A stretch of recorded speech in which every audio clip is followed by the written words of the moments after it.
Hi, I'm Adam Spencer, founder of the Day One Network, which is bringing the history of the Australian startup ecosystem to you. I believe in founders. It's why I do everything I do at Day One and our media company, W2D1 Media. And that's why the Day One Network exists, to create helpful content for founders. We've got some great shows in development, but a large part of what we do couldn't be done without support from our partners and sponsors. And I couldn't be happier than to be working with NTP, who get community better than any other technology recruitment company out there. A Newcastle company like mine, NTP are invested in seeing the growth of the local tech community in Newcastle, Sydney, and more broadly Australia. So thank you, NTP, for helping us bring helpful content to founders and the startup community in Australia. Back to the interview. Hi, I'm Adam Spencer, founder of the Day One Network, which is bringing the history of the Australian startup ecosystem to you. I believe in founders. It's why I do everything I do at Day One and our media company, W2D1 Media. And that's why the Day One Network exists, to create helpful content for founders. We've got some great shows in development, but a large part of what we do couldn't be done without support from our partners and sponsors. And I couldn't be happier than to be working with NTP, who get community better than any other technology recruitment company out there. A Newcastle company like mine, NTP are invested in seeing the growth of the local tech community in Newcastle, Sydney, and more broadly Australia. So thank you, NTP, for helping us bring helpful content to founders and the startup community in Australia. Back to the interview. Hi, I'm Adam Spencer, and welcome to Day One, the podcast that spotlights Australian startups, founders, and the organisations that empower Australian entrepreneurship. We go back to the beginning to tell the story of Australia's most inspiring founders and how they built their companies. You're listening to a special interview series as part of a documentary W2D1 is producing about the history of the Australian startup ecosystem. On the episode today, we have... Hi, I'm Tim Fung. I'm the co-founder and the CEO here at Airtasker. We're Australia's #1 local marketplace for services.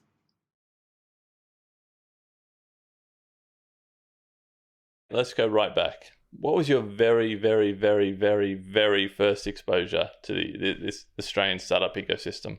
Well, I think during university, I started up a couple of things with friends, but I wouldn't really call them like startups per se in the way that most people probably would assume or think about them now in terms of like technology and investing into getting venture investment and stuff like that. So with that sort of lens on, I would say it was back in 2009. I had just left Macquarie, where I had spent 5 years as an analyst. Yeah. I was working in a modelling agency called Chic Management, and I met the co-founder of the agency, or the co-owner, I should say, of the agency, was one of the founding directors of Optus, and he gave me the opportunity to work with him on a startup idea that he had, which was to set up an online-only mobile virtual network operator on MVNO.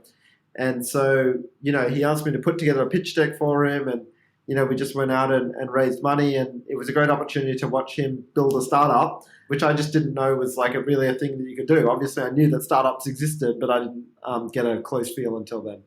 Right. So we're talking 2009.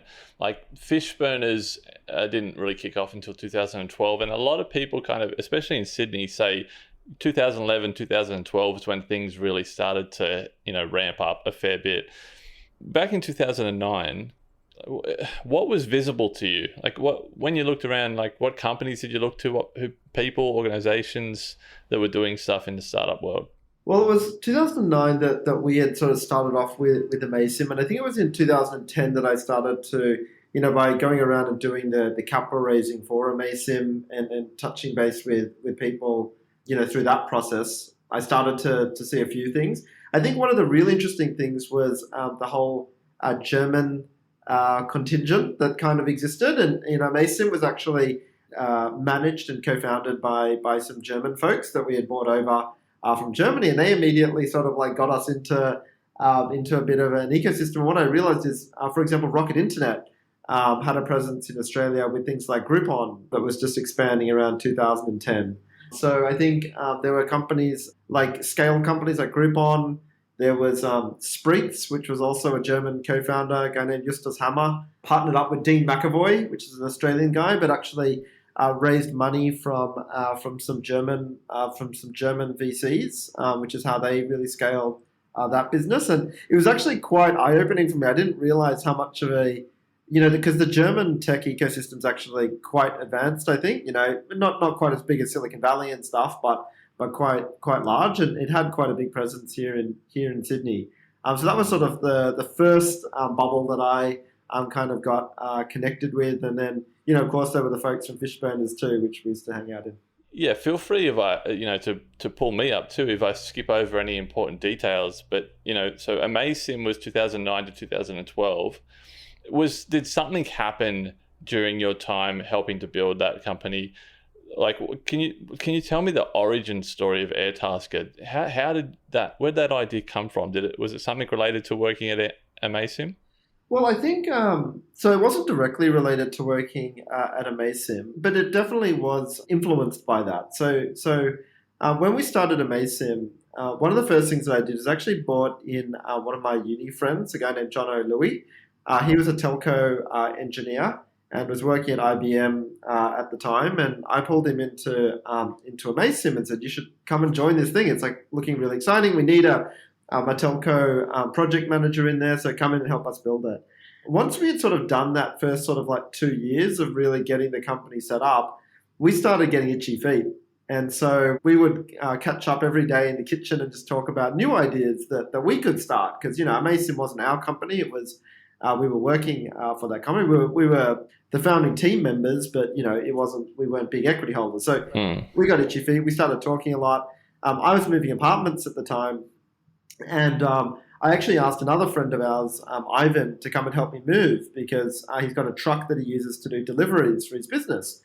And this just got me thinking, is like, why do we ask friends and family to do all these kinds of jobs when there's so many people out there looking for a job, and yet, you go and hassle your friends for this? And it just made us realize that it's really hard to like connect with people in your local community, and it's really hard to like build a trusted relationship with them. And that's why, like, when you're hiring someone for a job, you go through this like really laborious process, and it's worthwhile. But if you want to just hire someone for like, a job to help you move on the weekend for $500 or $300 or something, there just wasn't a way to do that in a low friction way. And so Jono and I kept talking about this, and I think that by being part of Amazsim and seeing a company go from zero to something, we both were like, oh, it is actually possible to do this, and that gave us the kick up the butt to go and start a company. Yeah, such a standing around the kitchen chatting about ideas, and then how many years later, millions of dollars, ASX listed. Something, I don't want to skip over all the amazing details that got you from there to here.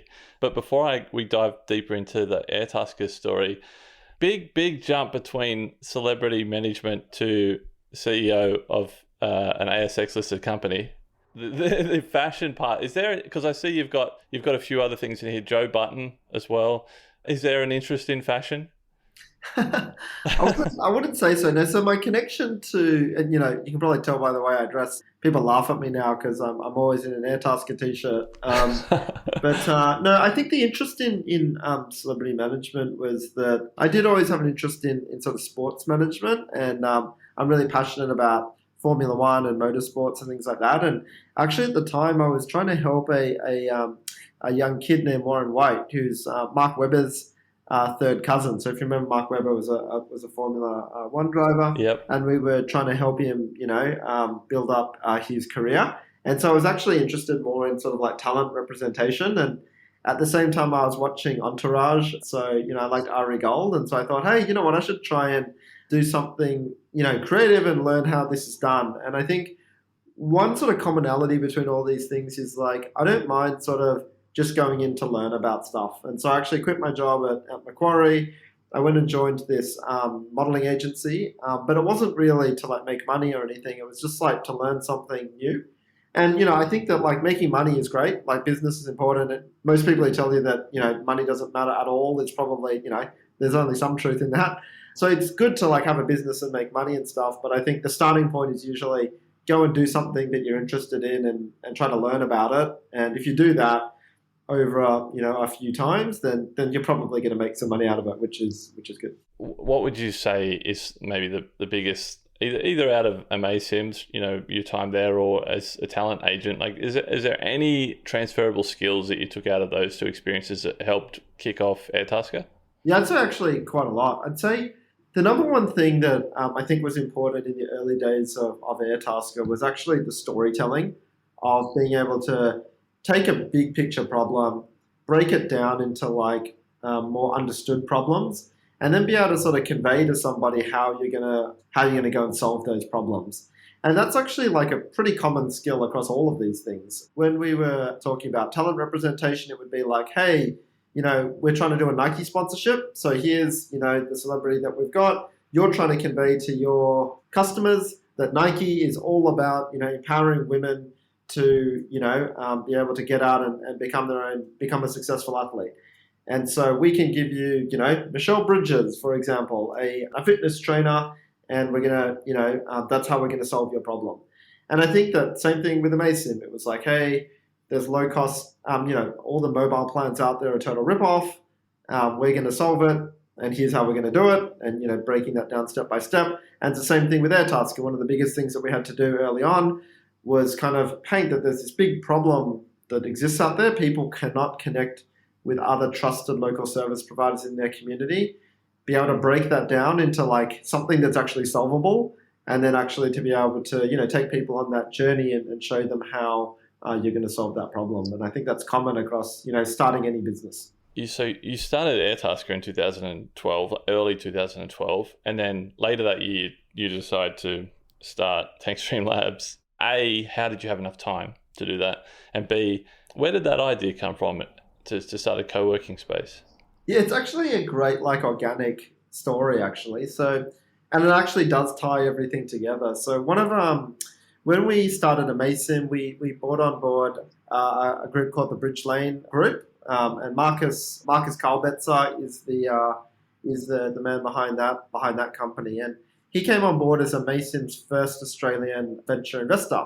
Then when we started Airtasker, Jono and I, we just started working on it, and he tapped me on the shoulder and said, "Hey, I want in. I want to get behind this." So he actually became one of our biggest angel investors. At the time, we were actually renting our space at Amaysim, renting our space from Marcus, who owned the whole building. And so when we started Airtasker, he said, "You know what? You can just have some space. I got an unleased floor. I got a completely empty floor. It's a construction site right now, but you guys can just set up a desk and just go work in the corner for free."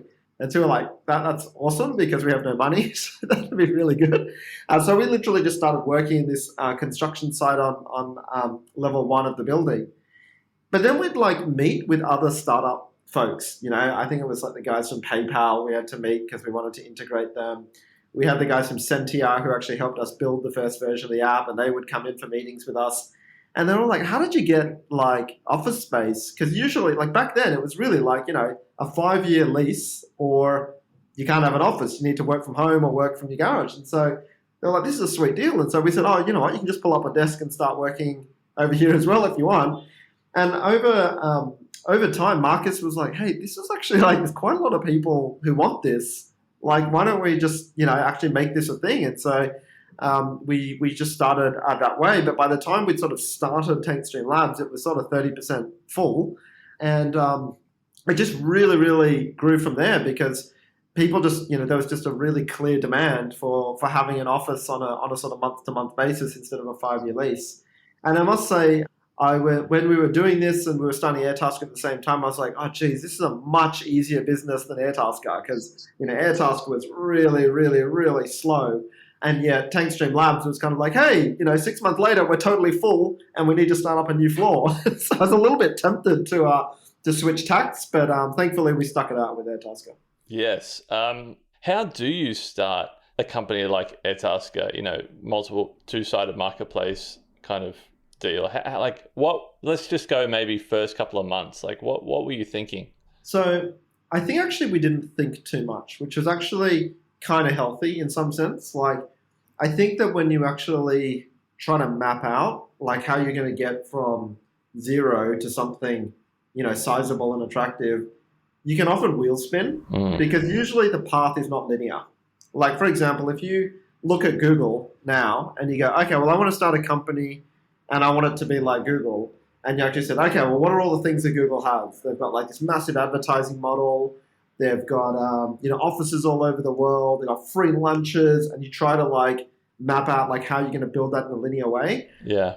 You'd almost certainly go, oh my gosh, this can't be done. And you're just not going to do it. Yeah. Whereas if you just kind of start out and just go, you don't get that wheel spinning effect. And that's what we did with Airtasker. We were like, look, we want this thing to exist because it'd be awesome. And then we were kind of like, well, in order to do this, we're going to have to raise a bunch of money because we're going to have to build a platform. We're going to have to start, investing in marketing, etc. And so we raised about $1.4 million, which we were thankfully able to do because we had a bit of a track record with Amasim. Like people knew us and they were like, oh, well, you were successful in building a company. So, I'll give you another crack. Yeah. The great thing about raising $1.4 million, and this was like, I think that's actually quite a lot of money. Like in today's stance, like everyone's raising that sort of money. But back then, people were like, oh, wow, that's a huge amount of money. Yeah. But what it kind of did is it was the equivalent of jumping off a cliff and, you've got all these ingredients, you've got all these parts as I build the plane on the way down. Yes. And that was actually quite healthy because I think that we had no idea what we were doing. But when we looked at this bank balance and it was just going down every single month, we're like, holy crap, we better just do something. And I say like with like real transparency and honesty, I think that was actually an important ingredient was just, we don't have time to think too much. We don't have time to plan too much. We've just got to do the next step. Just think about the next step and get that. And for us, that was all about getting people to post tasks because we were like, if a posted task from a customer equals a job opportunity for a tasker. And so we were like, we need to create job opportunities because we need taskers. But the only way we're going to get that is if we can get some customers. And so we just did everything that we could to bring in the customer side of the marketplace. And, I think most people would not have the stomach for the amount of cash that we had to burn in those early stages to be able to do that because it's pretty scary. One, you've got a ticking time bomb in terms of like the cash balance going down. Two is that you got a lot of naysayers. You got a lot of people saying like, there's no way that's going to work. And, these guys are just going to blow up $10 million and then walk off into the sunset. And no one wants to be that person. Yep. So I think, it was really important that we just jumped off the cliff and were kind of forced into it from after that first capital raise. It was just sort of like, it was a bit of a forcing function. So it was just that North Star. The main thing driving you guys was get job postings. That's right. And that's also a bit unintuitive because most of the startups in Australia now, I'd roughly classify as three things. There's sort of e-commerce, there's software like SaaS companies, like building software, and then there's marketplaces. And most of the successful companies that are out there, well, many of them are software companies, like SaaS companies, whether it's Canva or whether it's Xero or Safety Culture, or any of these things. And the contemporary methodology there is, to some degree, build a great piece of software and then it'll grow by itself. And then, you've got to pour fuel on the fire, but, first build great software, then scale. The difference in a marketplace is actually the software isn't the product. The liquidity and the whole marketplace community itself is kind of the product. Yeah. And so you can't invest too much in the software. You actually got to invest into building the community ASAP. And that's why it's kind of unintuitive because a lot of the tips that you're getting are from people who have successfully built software companies telling you, build the software. If it's good, it'll just work. And that isn't really true for a network effect product. So let's just compare the two for a sec. The software companies and the marketplace companies, in terms of operations, what is the main difference? Like what are you focusing on from an operational standpoint in the software companies compared to the marketplace companies? Well, I would say like you would see it at a capital allocation level. You have a truckload more in marketing and acquisition much earlier in a marketplace because you understand that the product is the network effect. It's the community that you've built. And so if you're there tinkering with the software, you're not building that community. And that community is a big part of the customer experience. For example, if you have an awesome software platform, for a marketplace, but there's just no taskers on it, or, in other cases, there's no one selling products or whatever, it doesn't matter how good it is, it'll suck. for customers. Customers will be like, this is crap. Like, wow, the browsing functionality is really, really fast. The latency is incredible, but there's nothing to buy on this website. And so I think that's different compared to, say, great example, Canva, which would be like build that, that designer interface and make it kick ass. And if you just do that, i.e. just build the software, more and more and more people are going to hear about it and use it. And that's how you get to scale. So yeah, two very different approaches, I think. Let's switch gears a bit, going back to Tankstream Labs. What's the origin, or like what's the origin of the name? Can you tell me about that? Yeah, it's totally uncreative. Basically, if you look at the laneway out the back of the address, it's called Tankstream Way. And so we're like, let's take that and then change it to Labs. But I actually do think the Labs component of it was an interesting little thing. I think what we've realized is Tankstream, it's not really a property company at all. Like, it really is just a community, and it's similar to Fishburners and similar to Stone and Chalk and some of those other really great communities that got built. People aren't there they're not paying for their desk. They're paying to come to a place every day where they get to like mingle and learn from other people. And especially when you're in a 6-person startup or something, or a 2-person startup or a 1-person startup, having that shared space and that shared sort of like knowledge and connection is pretty valuable. Yeah. So you seem to be in the business of building communities. Yeah, I didn't really think of it outright that way, but I suppose that is true. And actually, I think that's a really, that is the most powerful thing about the internet. Like when it really comes down to it, most successful internet companies are somehow built on community, because that is really the fabric of what the internet can do that, couldn't be done before. You can now have these sort of scaled places where people can come together and interact. I think, most of the big companies or the successful ones are effectively somehow leveraging, community or network effect. Well, that community theme is a good segue into, the rise of the ecosystem in Australia. Like the growth and evolution of the ecosystem kind of coincided with, iPhones and social networking. Aside from that being a driver of, helping to bring the startup community together, what else would you say helped really, kick things off in Australia? Yeah, I think one of the most powerful things about any kind of ecosystem, I think, is that you need to kind of have proven success and proven experience. And that's why it is sort of like a compounding effect. Like if you look at like why Silicon Valley or like San Francisco is like so awesome, it's because you've got like, I guess you had folks in the 60s building silicon chips, and then, that experience and that capital got pushed into the next era, personal computing or whatever. And then that gets pushed into the next area of like, e-commerce on the internet. That just keeps compounding. Yeah. And so I think what we're starting to see in Australia, which is like so exciting, is people coming out of some of these organizations or having these experiences, either building companies or learning from, working at other successful companies.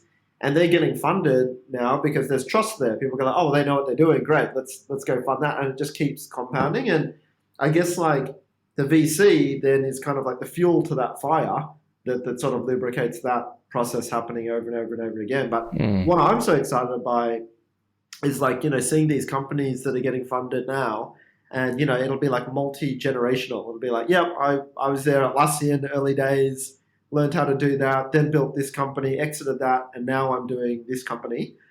And like that's just really, really, really exciting. And I wonder if there's like any way that we can like turbocharge that even more. Like bringing people back. Airtasker, I'm really fortunate. 3 of our leadership team members we've brought back from experience, either in the US or the UK. And I think that's really great because it sort of like injects that experience straight back into the Australian ecosystem.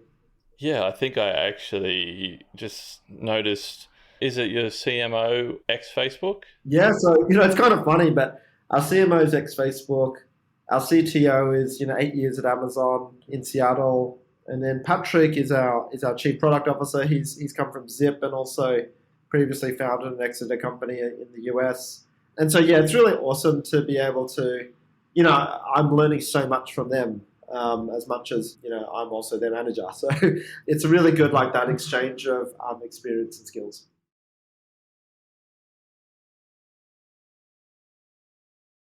How important do you think density is to an ecosystem? Do you mean like geographic density? Population. Yeah. Yeah, I do think that it's potentially becoming less important because of how much stuff is happening on Zoom and video and all that sort of thing. But certainly, like with TakeStream Labs, even though we have had the pandemic, and that obviously did cause a bunch of people to go and work from home instead of in an office, people are sort of physical beings still, and the fabric of sort of the metaverse and like video calling and all that sort of stuff, it's just not yet able to replace what physical connection does. So Yeah. I imagine, we're in a bloody funny place right now because of the COVID stuff. But once things normalize, I do think people are going to want to have, a lot more time in physical spaces together. And so I think density will matter again, albeit it's not 5 days a week for sure. I think, we're working to something like 1 or 2 days a week. But yeah, interesting that you mentioned density, because I think there's sort of the geographic density. There's also the time density, i.e. at Airtasker, where everything's marketplace. But we talk about network effect in the office too. If everyone comes in 1 day a week, but everyone chooses a different day to come in, like that's kind of crap. If everyone chooses the same day to come in, that day will actually be really awesome. So I think that's also important, the density from like a time perspective as well as a geographic one. Fast forwarding to modern day, can you comment on like some of the gaps maybe that you observe in our ecosystem, like where we can make the biggest improvements, biggest leaps forward? So there's potentially a bit of recency bias in this for where Airtasker is at the moment.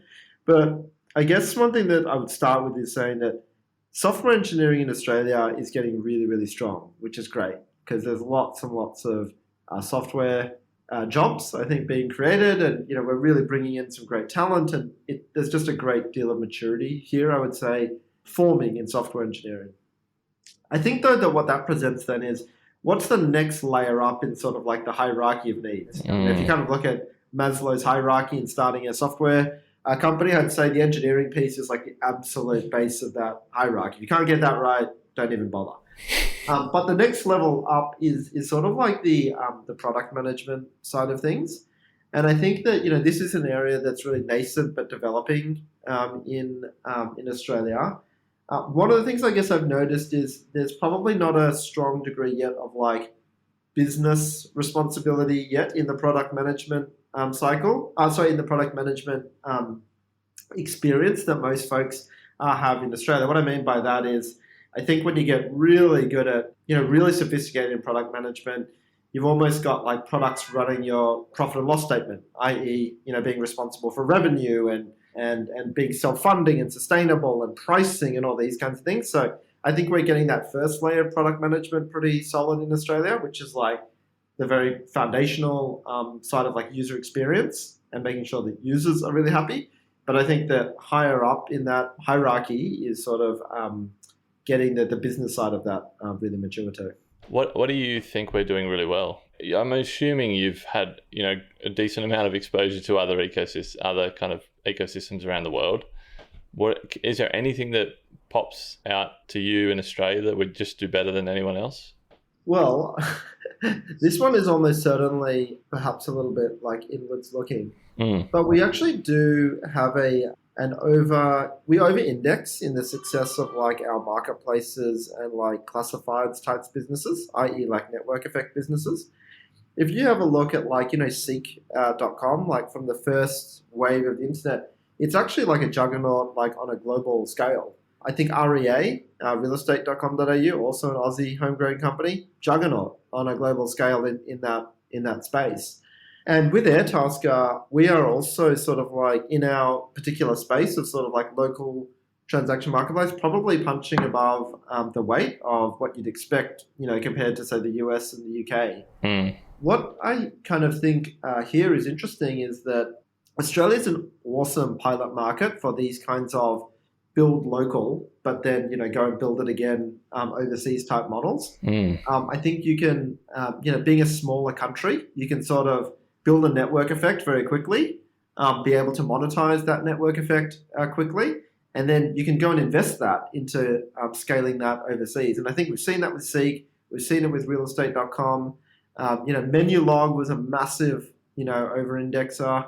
I think that actually one thing that, probably doesn't get as much of a mention because it's less sexy than sort of like the global day one mega companies is potentially these sort of like local businesses that can be replicated again overseas. Yeah, that's how the US and the UK kind of use Australia as a test market, kind of that kind of thinking, right? Yeah. Prove it out here first and then scale it in other countries with larger populations. Do you have an unpopular opinion? Is there something about the startup ecosystem that you just firmly believe, but you just can't seem to get other people on the same page? Oh, about the startup ecosystem. Yeah. Look, I would say, first thing is I would say that like it's a pretty healthy ecosystem, I would say. Like I do believe that for the most part, people are out there to help other people. I think one of the things that is potentially not that spoken about is the zero-sum talent acquisition space, which is that we're all here to help each other until it comes to the fixed zero-sum nature of talent acquisition. And that's where there's definitely a lot of argy-bargy going on between different companies. And it's, I think it's actually not a bad thing at the moment because it's actually benefiting employees and making sure that people get paid at the right levels and what they're worth. So I think that's a good thing, but it's probably not a very often spoken about topic is how much infighting there is actually to acquire the best talent. Yeah, the thing I took out of that is I'm so glad you said argy-bargy. So low. So only a few more questions. This is the advice question that I ask everybody, and we can do this two ways. Like one is, what advice would you give to a brand new founder, like a fresh founder that came to you tomorrow? What one piece of advice would you give him? But also, what maybe one piece of advice would you give Tim, 10 years ago? Yeah, I maybe can start with some advice for myself. I think, and I've actually heard this from a couple of other founders who experienced a similar thing. When you're a founder, often you're not an expert in anything other than what you founded, and the problem that you're trying to solve. But you're often not an expert in a lot of areas that you actually have to end up overseeing, assuming that you stay in the leadership of your company. And it's very easy to lose conviction and start listening to other people too much. And I think it's important to be able to keep conviction without being closed or not being curious and not being respectful of others. I think it actually can be very easy to go the other way, which is to hire really, really smart people and then actually to listen to them a little bit too much, to go to follow their direction too much. So you got to maintain a bit of conviction, and that can be really hard to do, especially when you're working with people who, frankly, on paper are just amazing. When I look at some of the folks in my team, I'm like, oh my gosh, this person is really, really, really smart, and they are. That said, I've been working on this same problem for 10 years. So, yeah. You got to be able to balance out conviction versus also staying open. I guess for an early stage founder, the way that I might sort of open up that slightly would be that you're going to get advice from a lot of externals as well, from mentors and from people you raise money from and all this kind of stuff. And equally there, I think it's easy to want to kind of take on all of those opinions. But then what I started realizing is that heaps of them would be contrarian. Some of them would be like, all you got to do is work on the culture, work on that. And someone else would be like, and at the same time, focus all of your energy on growth. It'd be like, that's not really possible to do both of those things. So yeah. I think you've also just got to know that there's probably no right answer and nobody knows it all. So again, you've got to form your own opinions and pursue them. Before I ask the last question, is there anything that we missed in the story of the ecosystem, how we kind of got to where we are, that you can comment on? No, look, I think we covered it a lot. I guess it's one interesting thing to maybe comment on is there were so many people along this journey who, you know, like when you kind of think about the startup ecosystem now, people mention Atlassian, they mention Canva, they mention safety culture. But actually, there's this like whole long tail of people who are building some really cool stuff and contributing to this ecosystem in various different ways. Some of those companies didn't scale. Some of them completely went kaput.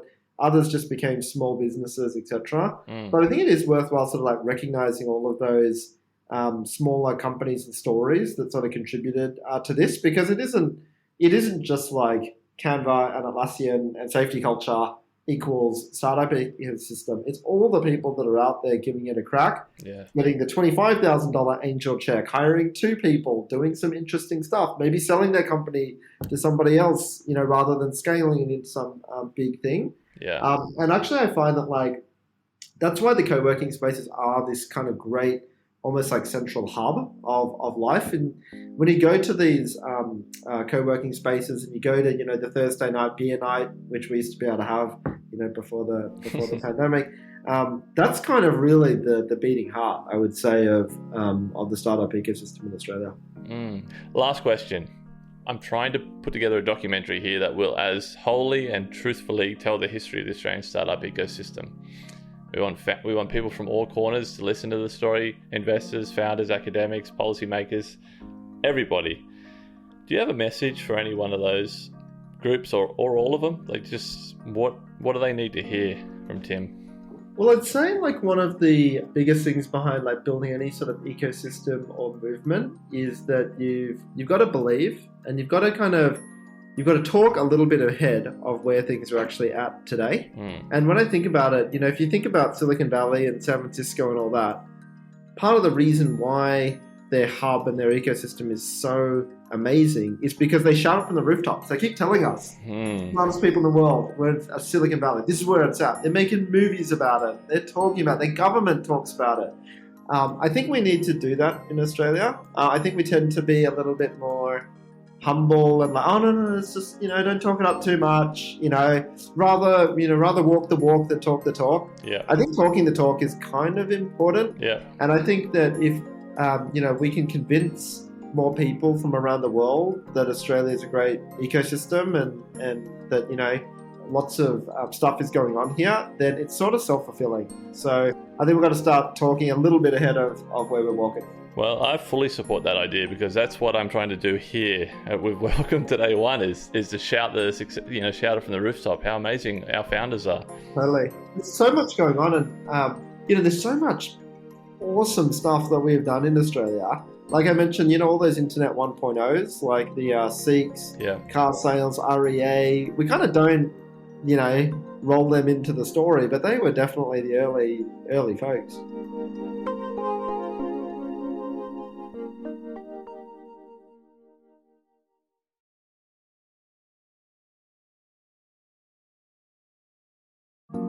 I hope you enjoyed that interview. More interviews are on the way. Follow the podcast wherever you're listening right now. Stay tuned for more interviews with many, many more amazing people from the Australian startup ecosystem. Thanks for listening, and see you next time.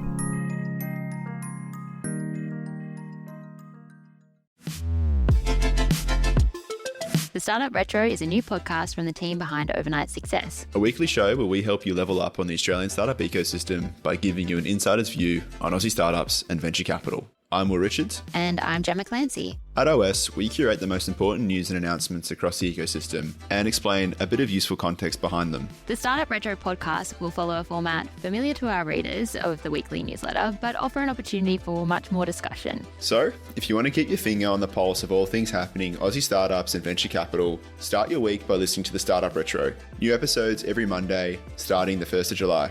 The Startup Retro is brought to you by Day One, the podcast network for founders, operators, and investors.